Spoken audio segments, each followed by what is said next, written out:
ಪಾಕಿಸ್ತಾನದ ಮಿತ್ರ ರಾಷ್ಟ್ರಗಳಿಗೆ ನಡುಕ ಶುರುವಾಗಿದೆ. ಭಾರತದ ಜೊತೆ ಸ್ನೇಹದ ಹಸ್ತ ಚಾಚಿ ಬೆನ್ನ ಹಿಂದೆ ಚೂರಿ ಚುಚ್ಚಿದವರಿಗೆ ಸರಿಯಾಗಿ ಬಿಸಿ ಮುಟ್ತಿದೆ. ಭಾರತದ ತ್ರಿಶೂಲ ವ್ಯೂಹಕ್ಕೆ ಪಾಕ್ ಜೊತೆಗೆ ಚೀನಾ ಹಾಗೂ ಟರ್ಕಿ ಕೂಡ ಕಂಗಾಲಾಗಿದೆ.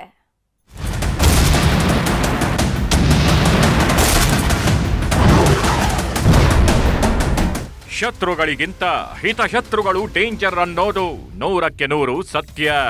ಯಾಕಂದ್ರೆ ಶತ್ರುಗಳಾದ್ರೆ ಎದೆಗೆ ಎದೆ ಕೊಟ್ಟು ಹೋರಾಟ ಮಾಡ್ತಾರೆ. ಅದೇ ಹಿತಶತ್ರುಗಳು ಬೆನ್ನ ಹಿಂದೆ ನಿಂತು ಚೂರಿ ಹಾಕೋ ಕೆಲಸ ಮಾಡ್ತಾರೆ. ಭಾರತದ ವಿಷಯದಲ್ಲಿ ಟರ್ಕಿ ಮಾಡಿದ್ದೂಗಿದೆ.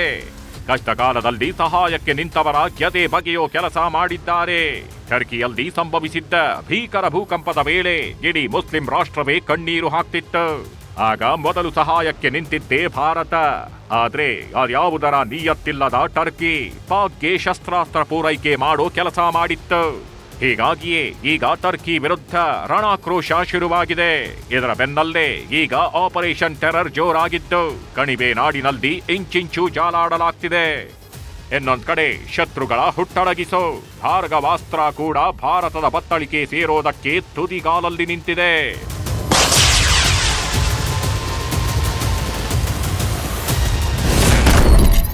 ಶತ್ರುಗಳ ಹುಟ್ಟಡಗಿಸಲು ಬರ್ತಿದೆ ಭಾರ್ಗವಾಸ್ತ್ರ. ಇಟ್ಟ ಗುರಿ ಮಿಸ್ ಆಗಲ್ಲ, ಶತ್ರು ಪಡೆ ಉಳಿಯಲ್ಲ.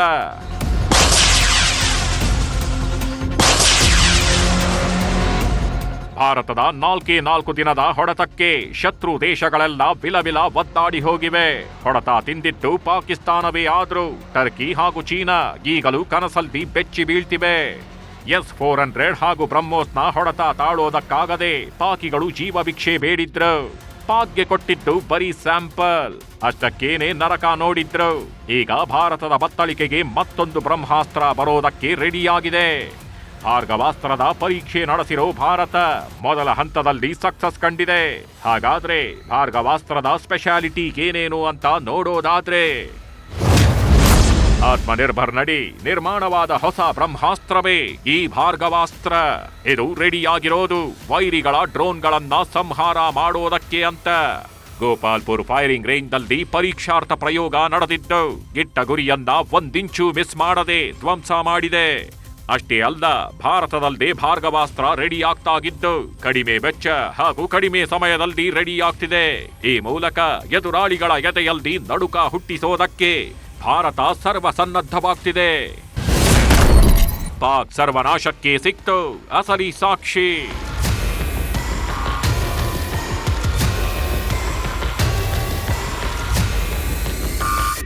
ಭಾರತೀಯ ಸೇನೆಯ ಅಬ್ಬರಕ್ಕೆ ಧ್ವಂಸವಾಗಿರೋ ಪಾಕಿಸ್ತಾನ ಜಟ್ಟಿ ಜಾರಿದ್ರು ಮೀಸೆ ಮಣ್ಣಾಗಿಲ್ಲ ಅನ್ನೋ ಹಾಗೆ ಆಡ್ತಿದೆ. ಹೀಗಾಗಿಯೇ ಈಗ ಪಾಕ್ ಸರ್ವನಾಶದ ಅಸಲಿ ಸತ್ಯವನ್ನ ಒಂದೊಂದನ್ನೇ ಬಯಲು ಮಾಡಲಾಗ್ತಿದೆ. ಇದು ನೂರ್ ಖಾನ್ ಏರ್ಬೇಸ್ನ ದೃಶ್ಯ. ದಾಳಿಗೂ ಮುನ್ನ ಹೀಗಿದ್ದ ವಾಯುನೆಲೆ ದಾಳಿ ನಂತರ ಹೇಗೆ ಧ್ವಂಸ ಆಗಿದೆ ಅನ್ನೋದಕ್ಕೆ ಇದೇ ಸಾಕ್ಷಿ. ಇನ್ನು ಎರಡನೆಯದ್ದು ಸುಕೂರ್ ಏರ್ಬೇಸ್. ಇಲ್ಲೂ ಕೂಡ ದಾಳಿಗೂ ಮೊದಲು ಹೇಗಿದ್ದ ಏರ್ಬೇಸ್ ಆಮೇಲೆ ಹೇಗೆ ಚಿತ್ರವಾಗಿದೆ ಅನ್ನೋದನ್ನ ಸಾಕ್ಷಿ ಸಮೇತ ತೋರಿಸಲಾಗಿದೆ. ಮೂರನೆಯದ್ದು ಬೋಲಾರಿ ಏರ್ಬೇಸ್. ಇದು ಕೂಡ ಭಾರತದ ದಾಳಿಗೆ ಸರ್ವನಾಶವಾಗಿ ಹೋಗಿದೆ. ನಾಲ್ಕನೆಯದ್ದು PAF ಶಹಬಾಜ್ ಏರ್ಬೇಸ್. ಕಾಲ್ಕೆರೆದು ಬಂದಿದ್ದ ಪಾಕ್ ಭಾರತದ ಒಂದೊಂದು ಹೊಡೆತಕ್ಕೂ ಇಡೀ ವಾಯುನೆಲೆಯನ್ನೇ ಧ್ವಂಸ ಮಾಡಿಕೊಂಡಿದೆ. ಐದನೆಯದ್ದು ಸರ್ಗೋದಾ ಏರ್ಫೀಲ್ಡ್. ಈ ವಾಯುನೆಲೆ ಕೂಡ ಭಾರತದ ಅಬ್ಬರಕ್ಕೆ ಅಕ್ಷರಶಃ ಛಿದ್ರವಾಗಿದೆ.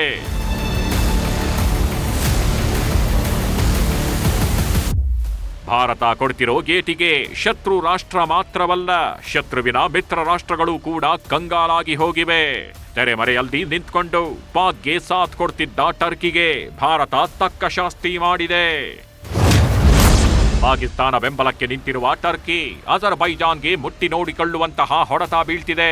ಭಾರತದ ಸಹಕಾರ ಪಡೆದು ಪಾಕಿಸ್ತಾನಕ್ಕೆ ಬೆಂಬಲ ನೀಡುತ್ತಿದ್ದವರ ವಿರುದ್ಧ ಭಾರತೀಯ ಪ್ರವಾಸಿಗರು ಸಿಡಿದೆದ್ದಿದ್ದಾರೆ. ಟರ್ಕಿ ಅಜರ್ಬೈಜಾನ್ ಪ್ರವಾಸಗಳಿಗೆ ಬ್ರೇಕ್ ಹಾಕಲಾಗಿದ್ದು ಬಾಯ್ಕಾಟ್ ಟರ್ಕಿ ಅಭಿಯಾನಕ್ಕೆ ಭರಪೂರ ಬೆಂಬಲ ವ್ಯಕ್ತವಾಗ್ತಿದೆ. ಸೋಷಿಯಲ್ ಮೀಡಿಯಾದಲ್ಲೂ ಬಾಯ್ಕಾಟ್ ಟರ್ಕಿ ಟ್ರೆಂಡ್ ಆಗಿದ್ದು ಟರ್ಕಿ ಅಜರ್ಬೈಜಾನ್ ಟೂರ್ ಬುಕ್ಕಿಂಗ್ಗಳನ್ನ ಕ್ಯಾನ್ಸಲ್ ಮಾಡ್ತಿದ್ದಾರೆ. ಹೀಗಾಗಿ ಟರ್ಕಿ ಅಜರ್ಬೈಜಾನ್ ಪ್ರವಾಸಿ ತಾಣಗಳು ಖಾಲಿ ಹೊಡೆಯೋದಕ್ಕೆ ಶುರುವಾಗಿವೆ. 60% ಪ್ರವಾಸಿಗರ ಬುಕ್ಕಿಂಗ್ ಕ್ಯಾನ್ಸಲ್ ಆಗಿದ್ದು ರಫ್ತು ಆಮದು ಪ್ರಕ್ರಿಯೆಯನ್ನು ಭಾರತ ಸ್ಥಗಿತಗೊಳಿಸಿದೆ. ಅಷ್ಟೇ ಅಲ್ಲ, ಸೇಬು, ಮಾವು, ಡ್ರೈ ಫ್ರೂಟ್ಸ್ಗಳಿಗೂ ಭಾರತದ ವರ್ತಕರು ವಿರೋಧ ವ್ಯಕ್ತಪಡಿಸುತ್ತಿದ್ದಾರೆ. ಟರ್ಕಿ ಮಾತ್ರವಲ್ಲ, ಚೀನಾದ ಮುಖವಾಣಿ ಗ್ಲೋಬಲ್ ಟೈಮ್ಸ್ಗೂ ಭಾರತ ನಿರ್ಬಂಧ ಹಾಕಿದೆ. ಭಾರತದ ಸೇನೆಯ ಬಗ್ಗೆ ಸುಳ್ಳು ಸುದ್ದಿ ಪ್ರಕಟಿಸುತ್ತಿದ್ದ ಹಿನ್ನೆಲೆ ಚೀನಾದ ಸರ್ಕಾರಿ ವೆಬ್ಸೈಟ್ಗೆ ಬ್ರೇಕ್ ಹಾಕಲಾಗಿದೆ. ಈ ಎಲ್ಲ ಬೆಳವಣಿಗೆಗಳ ಮಧ್ಯೆ ಯುದ್ಧ ಅಧ್ಯಯನ ವಿಭಾಗದ ಅಧ್ಯಕ್ಷ ಜಾನ್ ಸ್ಪೆನ್ಸರ್ಸ್ ಭಾರತದ ಸೇನಾ ಶಕ್ತಿಯನ್ನ ಹಾಡಿ ಹೊಗಳಿದ್ದಾರೆ. ಆಪರೇಷನ್ ಸಿಂಧೂರ್ ಆಧುನಿಕ ಯುದ್ಧದಲ್ಲಿ ಬಹುದೊಡ್ಡ ಗೆಲುವು, ಭಾರತ ಅತಿ ದೊಡ್ಡ ಗುರಿ ಮುಟ್ಟಿದೆ ಅಂತ ಪೋಸ್ಟ್ ಮಾಡಿದ್ದಾರೆ. ಕಣಿವೆಯಲ್ಲಿ ಅಪಾರ ಪ್ರಮಾಣದ ಶಸ್ತ್ರಾಸ್ತ್ರ ಸೀಸ್.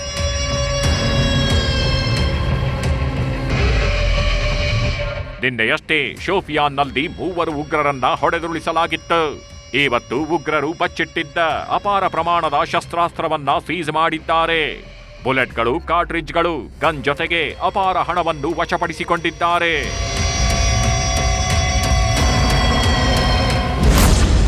ಬಿಎಸ್ಎಫ್ ಯೋಧ ಪೂರ್ಣಂ ಕುಮಾರ್ ಶಾ ರಿಲೀಸ್.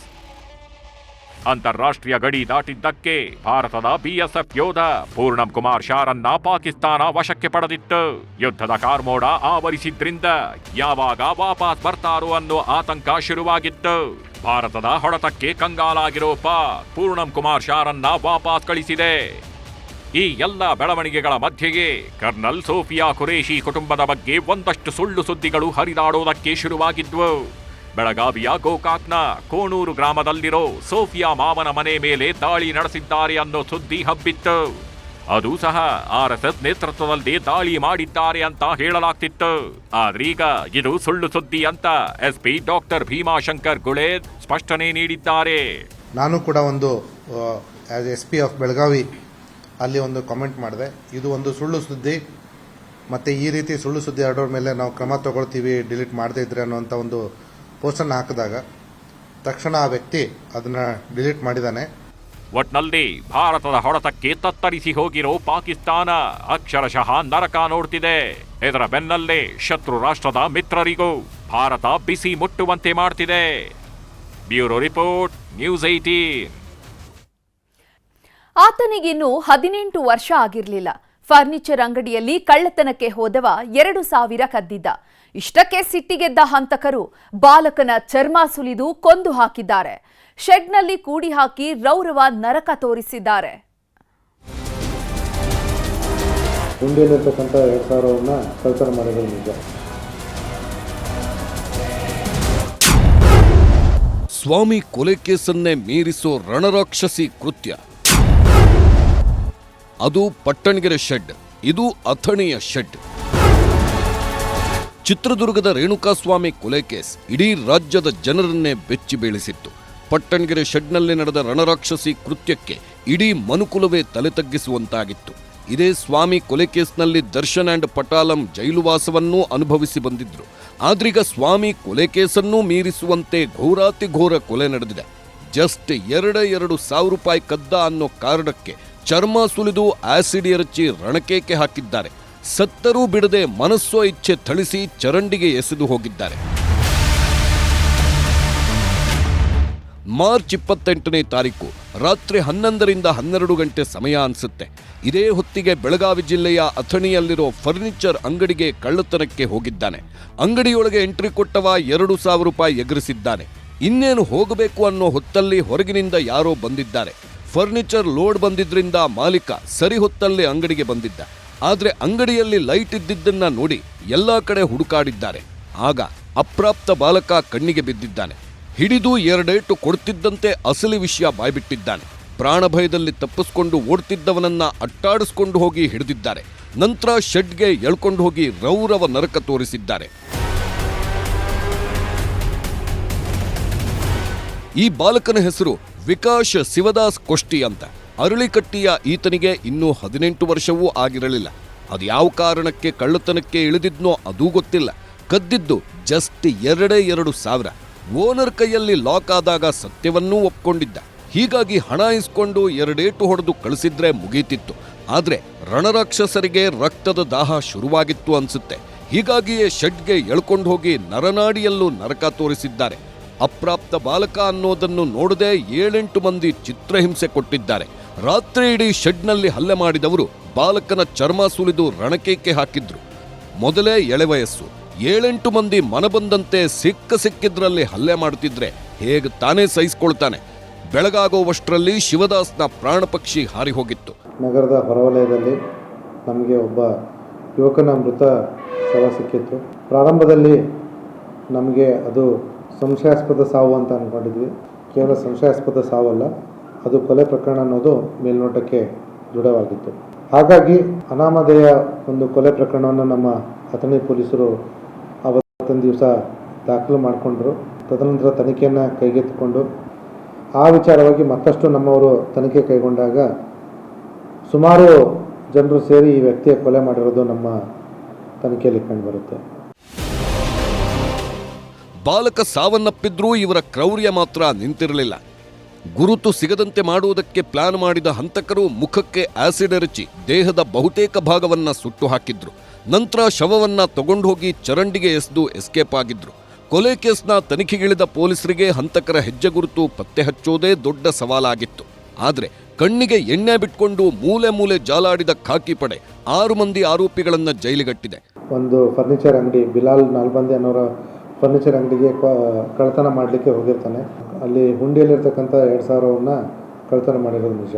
ಸಂಶಯ ಬಂದು ಈ ವ್ಯಕ್ತಿಯನ್ನು ಸಪ್ರೇಟ್ ಮಾಡಿ ಅಲ್ಲಿ ಕರ್ಕೊಂಡು ಹೋಗಿ ಕೇಳಾಗಿ ಹೌದು ನಾನೇ ಕಳ್ಳತನ ಮಾಡಿದ್ದು ಅಂತ ಹೇಳಿ ಇದನ್ನು ಒಪ್ಕೋತಾನೆ. ಅದರಲ್ಲಿಂದ ಮುಖ್ಯ ಆರೋಪಿ ಅಬ್ದುಲ್ ಬ್ಯಾರಿ ಅನ್ನೋರ ಒಂದು ಸ್ಥಳಕ್ಕೆ ಕರ್ಕೊಂಡೋಗಿ ಅಲ್ಲಿ ಇವನ ಮೇಲೆ ಮಾರಣಾಂತಿಕವಾಗಿ ಹಲ್ಲೆ ಮಾಡ್ತಾರೆ. ಇಲ್ಲಿವರೆಗೂ ನಾವು ಒಟ್ಟು 6 ಜನರನ್ನ ಇವನ ಮೇಲೆ ಹಲ್ಲೆ ಮಾಡಿರೋದಕ್ಕೆ ನಾವು ನಮ್ಮ ಅರೆಸ್ಟ್ ಮಾಡಿ ನ್ಯಾಯಾಂಗಕ್ಕೆ ಒಪ್ಪಿಸಿದ್ದೀವಿ. ಸದ್ಯಕ್ಕೇನೋ 6 ಮಂದಿ ಕಂಬಿ ಹಿಂದೆ ಸೇರಿದ್ದಾರೆ. ಆದರೆ ಇವರ ಜೊತೆ ಇನ್ನೂ ಹಲವರು ಇದ್ದ ಅನುಮಾನವಿದೆ. ಹೀಗಾಗಿ ಅವರಿಗೂ ಬಲೆ ಬೀಸಲಾಗಿದೆ. ಒಟ್ನಲ್ಲಿ 2 ಕದ್ದ ಅನ್ನೋ ಕಾರಣಕ್ಕೆ ಬಾಲಕನ ಜೀವ ತೆಗೆದ ನರರಾಕ್ಷಸರಿಗೆ ತಕ್ಕ ಶಿಕ್ಷೆ ಆಗಬೇಕಿದೆ.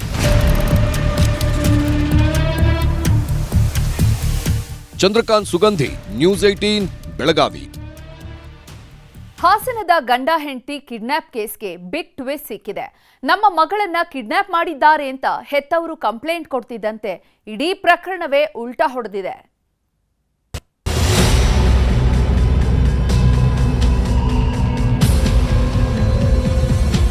ನಾನು 3 ತಿಂಗಳು ಹಿಂದೆ ರಿಜಿಸ್ಟರ್ ಮ್ಯಾರೇಜ್ ಕೂಡ ಆಗಿದ್ದೆ. ನಿನ್ನ ಅಜ್ಜಿ ತಾತನಿಗೆ ಹುಷಾರಿಲ್ಲ ಅಂತ ಅಂದ್ಬಿಟ್ಟು ಕರ್ಕೊಂಡು ಹೋಗಿದ್ರು. ಫೋನ್ ಕೊಟ್ಟದಲ್ಲೇ 3 ದಿನ ಹಂಗೆ ಹೇಳ್ಕೊಂಡಿದ್ರು. ಈ ಸಿಸಿಟಿವಿ ದೃಶ್ಯ ನೋಡ್ತಿದ್ರೆ ನಿಜಕ್ಕೂ ಎದೆ ಜಲ್ ಅನ್ನುತ್ತೆ. ಒಂದೇ ಒಂದು ಕ್ಷಣ ಯಾಮಾರಿದ್ರು ಶಿವನ ಪಾದ ಸೇರುವುದು ಗ್ಯಾರಂಟಿ. ಇಳಿ ವಯಸ್ಸಿನ ಜೀವ ಕಾರ್ನ ಡೋರ್ ಹಿಡ್ಕೊಂಡು ನೇತಾಡ್ತಿದ್ರೆ ಅಳಿಯ ಮಾತ್ರ ರಣವೇಗದಲ್ಲಿ ಕಾರು ಚಲಾಯಿಸ್ತಿದ್ದ. ಈ ಥ್ರಿಲ್ಲರ್ ಸೀನ್ ನೋಡಿದ್ದ ಹಾಸನದ ಅರೆಹಳ್ಳಿ ಜನ ಅಕ್ಷರಶಃ ಬೆಚ್ಚಿ ಬಿದ್ದಿದ್ರು. ಮಾವನ ಎದುರಲ್ಲೇ ಹೆಂಡತಿಯನ್ನ ಕಿಡ್ನಾಪ್ ಮಾಡ್ಕೊಂಡು ಹೋಗಿದ್ದಾನೆ ಅನ್ನೋ ಸುದ್ದಿ ಎಲ್ಲೆಡೆ ಹಬ್ಬಿತ್ತು. ಆದ್ರೀಗ ಇಡೀ ಪ್ರಕರಣಕ್ಕೆ ಬಿಗ್ ಟ್ವಿಸ್ಟ್ ಸಿಕ್ಕಿದೆ. ಕಿಡ್ನಾಪ್ ಕಹಾನಿ ಹಿಂದೆ ಲವ್ ಮ್ಯಾಟರ್ ಬಿಚ್ಚಿಕೊಳ್ಳೋದಕ್ಕೆ ಶುರುವಾಗಿದೆ. ಹೆಂಡತಿ ಕರ್ಕೊಂಡು ಹೋಗೋಕೆ ಬಂದಾಗ ಹೈ ಡ್ರಾಮಾ. ಮಕ್ಕಳ ಪ್ರೀತಿಗೆ ವಿರೋಧ, ಕಾರ್ನಲ್ಲಿ ನೇತಾಡಿದ ಅಪ್ಪ. ಇದೊಂಥರ ಪಕ್ಕಾ ಸಿನಿಮಾ ಸ್ಟೈಲ್ ಕಥೆ. ಈಕೆ ಹೆಸರು ಡಿಯಿಲಾ ಫರ್ನಾಂಡಿಸ್ ಅಂತ. ಹಾಸನ ಜಿಲ್ಲೆ ಬೇಲೂರು ತಾಲೂಕಿನ ಮಲಸಾವರ ಗ್ರಾಮದವಳು. ಈಕೆಯ ಮನಸ್ಸು ಕದ್ದವನೇ ಪ್ರಜ್ವಲ್. ಈತ ಕೂಡ ಹಾಸನ ಜಿಲ್ಲೆಯವನೇ. ಅದ್ಯಾವಾಗ ಇವರಿಬ್ಬರ ಮಧ್ಯೆ ಪ್ರೀತಿ ಶುರುವಾಗಿತ್ತೋ ಗೊತ್ತಿಲ್ಲ.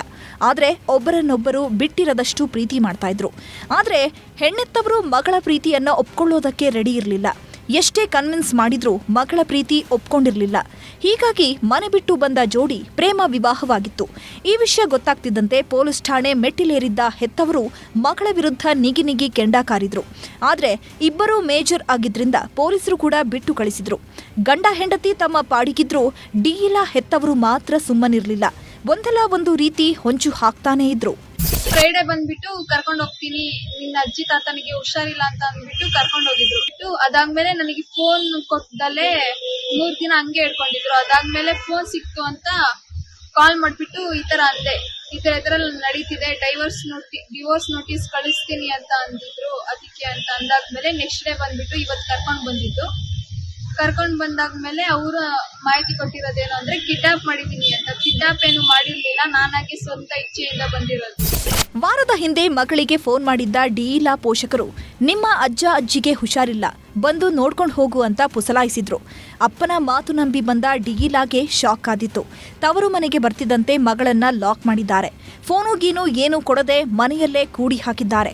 ಅಷ್ಟೇ ಅಲ್ಲ, ಮಗಳಿಗೆ ಡಿವೋರ್ಸ್ ಕೊಡಿಸೋದಕ್ಕೆ ಪ್ಲಾನ್ ರೆಡಿ ಮಾಡಿದ್ರಂತೆ. ಇದೆಲ್ಲ ಗೊತ್ತಾಗ್ತಾ ಇದ್ದಂತೆ ಡಿಯಿಲಾ ಹಾಗೋ ಹೀಗೋ ಮಾಡಿ ಗಂಡನಿಗೆ ವಿಷಯ ಮುಟ್ಟಿಸಿದ್ದಾಳೆ. ಸ್ನೇಹಿತರ ಜೊತೆ ಬಂದ ಪ್ರಜ್ವಲ್ ತನ್ನ ಪತ್ನಿಯನ್ನ ಕರ್ಕೊಂಡು ಹೋಗೋದಕ್ಕೆ ನೋಡಿದ್ದಾನೆ. ಆದ್ರೆ ಇದಕ್ಕೊಪ್ಪದ ಡಿಯಿಲಾ ತಂದೆ ದೊಡ್ಡ ಹೈಡ್ರಾಮಾ ಸೃಷ್ಟಿ ಮಾಡಿದ್ರು. ವೆಹಿಕಲ್ಸ್ ಎಲ್ಲ ಪ್ಲಾನ್ ಇತ್ತು, ಮತ್ತೆ ಅವಳಿಗೆ ಡೈವರ್ಸ್ ಎಲ್ಲ ಅಪ್ಲೈ ಮಾಡಿದ್ರಂತೆ. ಸೊ ಅದಕ್ಕೋಸ್ಕರ ಎಲ್ಲ ಗೊತ್ತಾಗಿ ಅವಳಿಗೆ ನಾನು ಬಿಟ್ಟಕ್ಕೆ ಆಗ್ತಲ್ಲ. ಅವಳೆ ನನಗೆ ಮೆಸೇಜ್ ಮಾಡಿದ ಪ್ರೂಫ್ ಎಲ್ಲ ಇದೆ, ನೀನ್ ಬಂದು ನನ್ನ ಕಣ್ಣಿಗೆ ಕಾಣಿಸ್ಬೋದು, ಏನೇ ಆಗ್ಲಿ ಬಂದು ಹತ್ಕೋತೀನಿ ಅಂತ ಬಂದು ಹತ್ಕೊಂಡ್ಲು. ಹತ್ಕೊಂಡ ತಕ್ಷಣ ಅವ್ರ ಅಪ್ಪ ಬಂದ್ಬಿಟ್ಟು ಕೈ ಹಿಂಗ್ ಹಿಡ್ಕೊಂಡು ಗ್ಲಾಸಿಗೆ ಫ್ರೀ ಹಾಕೋಬಿಡ್ತು. ಆಮೇಲೆ ಕೈ ಬಿಟ್ಟ ತಕ್ಷಣ ಅವ್ರ ಅಪ್ಪ ಬಿದ್ರು. ಅದನ್ನ ನಾ ಕಿಡ್ನಾಪ್ ಮಾಡಿದೀನಿ ಅಂತ ಎಲ್ಲ ನ್ಯೂಸ್ ಸ್ಪ್ರೆಡ್ ಮಾಡಿದ್ದಾರೆ. ಅಳಿಯ ಮಗಳು ಕಾರು ಹತ್ತುತ್ತಿದ್ದಂತೆ ಡಿಯಿಲಾ ತಂದೆ ಸಿಟ್ಟಿಗೆದ್ದಿದ್ದಾರೆ. ಯಾವುದೇ ಕಾರಣಕ್ಕೂ ನಮ್ಮ ಮಗಳನ್ನ ಕಳಿಸಲ್ಲ ಅಂತ ಪಟ್ಟು ಹಿಡಿದಿದ್ದಾರೆ. ಕೊನೆಗೆ ಕಾರ್ ಸ್ಟಾರ್ಟ್ ಆಗ್ತಿದ್ದಂತೆ ಡೋರ್ಗೆ ಜೋತು ಬಿದ್ದು ತೂರಾಡ್ಕೊಂಡು ಹೋಗಿದ್ದಾರೆ. ಇದಕ್ಕೆ ಸಾಕ್ಷಿಯೇ ಈ ಸಿಸಿಟಿವಿ ದೃಶ್ಯ.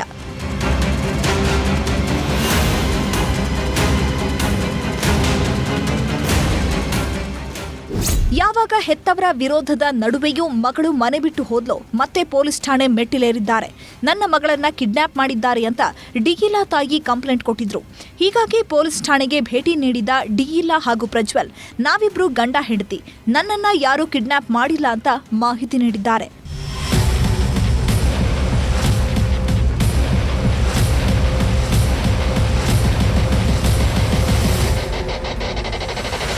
ಒಟ್ನಲ್ಲಿ ಮಗಳು ಮಾತು ಕೇಳಲಿಲ್ಲ ಅಂತ ಹಠಕ್ಕೆ ಬಿದ್ದ ಹೆತ್ತವರು ಹೈ ಡ್ರಾಮಾವನ್ನೇ ಸೃಷ್ಟಿಸಿದ್ದಾರೆ. ಆದರೆ ಪ್ರೀತಿಸಿ ಮದುವೆಯಾದ ಜೋಡಿ ಪೊಲೀಸರ ಮುಂದೆ ಸಾಕ್ಷಿ ಇಟ್ಟು ಗೂಡು ಸೇರ್ಕೊಂಡಿದೆ. ಕೃಷ್ಣಮೂರ್ತಿ ಇಬ್ಬೀಡು, ನ್ಯೂಸ್ 18 ಹಾಸನ.